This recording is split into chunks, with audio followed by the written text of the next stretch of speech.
오늘 영상에서는 제가 회사 생활을 하면서 같이 일하고 싶은 사람이 어떤 사람인가에 대해서 얘기를 좀 해볼까 합니다. 그 얘기를 할 때 부정적인 얘기를 하면 사람들이 싫어하거든요. 어떤 사람이랑 같이 일하고 싶은가라는 얘기는 필연적으로 어떤 사람이랑은 일하기 싫더라 라는 얘기가 될 수밖에 없지만, 조금 긍정적으로 어떤 사람과 일하고 싶은가 측면에서 포장을 한번 잘 해보겠습니다. 착한 사람, 대화가 잘 통하는 사람, 여러 가지가 있겠지만 업무 관점에서 봤을 때는 책임감이 있는 사람이 저는 1순위라고 봅니다. 여러분들은 책임감 있다는 걸 어떻게 생각을 하십니까? 보통 신입사원 때는 책임감 있다를 이렇게 생각할 수 있을 거예요. 엑셀에 자료가 1000개가 있었어. 근데 1000개 중에 뭔가 잘못된 거를 찾아오세요 라고 하면은 신입사원은 1000개를 훑어보고 OX, OX 하면서 제가 이걸 다 완료했습니다. 이러면 신입사원으로서의 책임감이 있는 행동이라고 보통은 인식이 되죠. 신입을 벗어나고 연차가 3년차 이상 넘어가면서 주니어를 벗어나려는 그 상황, 또는 내가 시니어가 되려면 어떤 역량을 갖춰야 되냐라고 했을 때, 저는 딱 한 가지를 꼽자면 이 책임감, 오너십이라고 생각을 합니다. 제가 생각하는 책임감은 뭐냐면, 목표를 달성하기 위해서 다른 사람의 도움을 받지 않고, 또는 다시 말하면 다른 사람들에게 징징대지 않고 그 목표를 달성해내는 능력을 저는 오너십, 책임감이라고 생각을 합니다. 내가 하나의 일을 해결하려면 나 혼자 못할 수도 있겠죠. 타부서의 도움을 받고 지원을 받아야 될 수도 있어요. 아니면 내가 PM이라면 당연히 개발자들의 도움, 디자이너들의 도움, 인프라 담당자 도움 다 받아야 제품이 나오겠죠. 그거는 맞는데요. 개발자라고 한번 생각을 해볼게요. 개발자에게 어떤 요구사항에 대해서 얘기를 한다고 해요. 훌륭한 개발자 A와 정말 같이 일하고 싶지 않은 개발자 B의 예를 한번 들어보겠습니다. 훌륭한 개발자 A는요, 보통 어떤 식으로 일을 하냐면, 이런 피처가 왜 필요한지 이해를 해야겠다. 비즈니스 상황이 어떤지 설명을 듣고 이해를 하고, 그 다음에 이런 걸 하려면 인프라 쪽에서 이런 인프라 작업이 미리 돼야 되겠네? 인프라 팀에 얘기를 하고, 그 다음에 그 작업이 끝났을 때, 그 다음에 타 팀의 도움이 필요하면 API 같은 요청을 할 때 타 팀에 먼저 커뮤니케이션을 날리고, 결국 이런 과정을 통해서 이 훌륭한 개발자 A가 가지고 오는 결과는 처음 얘기했던 요구사항, 그 돌아가는 결과물, 프로덕트 자체를 가지고 오는 사람이 훌륭한 개발자 A입니다. 이런 개발자를 저는 같이 일해본 적이 있고, 이런 개발자랑 일하면 진짜 편합니다. 왜냐면 나는 내가 해야 되는, PM으로서 해야 되는 비저닝이라든지 전략이라든지 우선순위 판별이라든지 아니면 타부서 마케팅, 영업 등과의 조율이라든지 이런 데 집중할 수 있거든요. 프로덕트에 대해서는 저는 우리가 어떤 상황이고 왜 이걸 해야 되고 이게 왜 중요한 거고 이걸 했을 때 우리는 어떤 점이 좋아지고 그 다음 단계는 우리 어디로 갈 수 있고 이런 얘기를 해주면은 그걸 만들어서 오는 게 정말 훌륭한 개발자 A거든요.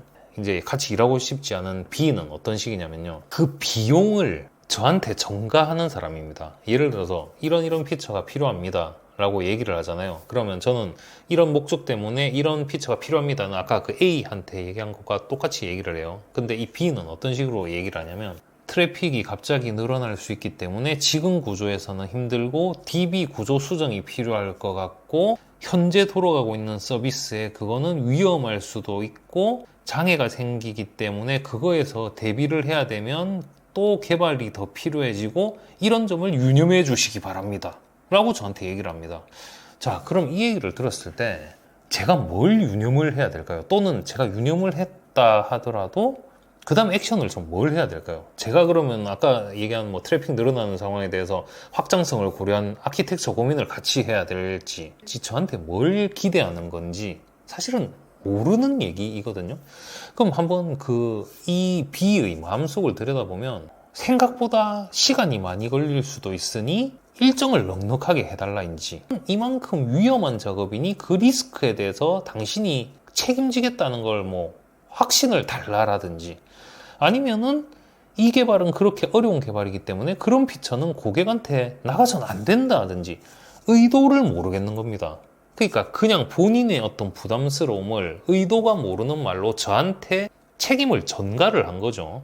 자, 그러면 이 개발자 A는 이런 피처가 이렇게 해서 필요합니다라고 했을 때 그 피처가 완료된 걸 가져온 사람이고, 이 B는 이런 이유 때문에 힘든데 저한테 유념해 주십시오라고 얘기를 하고 그냥 가버렸습니다. 그럼 이 B랑 저는 이제 어떻게 일을 해야 되냐라는 거죠. 그 포지션에서 훌륭한 사람은요, 어떻게든 내가 원하는 결과물을 모든 방법을 써서라도 완료를 해서 결과물로 가져오는 사람이 진짜 훌륭한 사람입니다.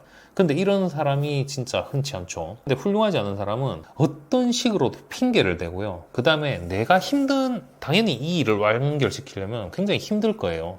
그 힘듦을 저에게 전가시키는 사람이 같이 일하기 힘든 사람입니다. 링크드인에서 굉장히 그 유명하신 분이죠. 일의 격을 쓰신 신수정 그 KT 쪽 부사장님 말씀 중에도 이런 얘기가 있거든요. 누구랑 일을 해야 되느냐? 내가 임원이고 대표고 하면 어떤 사람을 뽑아야 되느냐라고 누군가가 질문했을 때 이분이 뭐라고 답을 하셨냐면 내 에너지를 적게 깔아먹는 사람이랑 일을 하십시오라고 얘기를 합니다.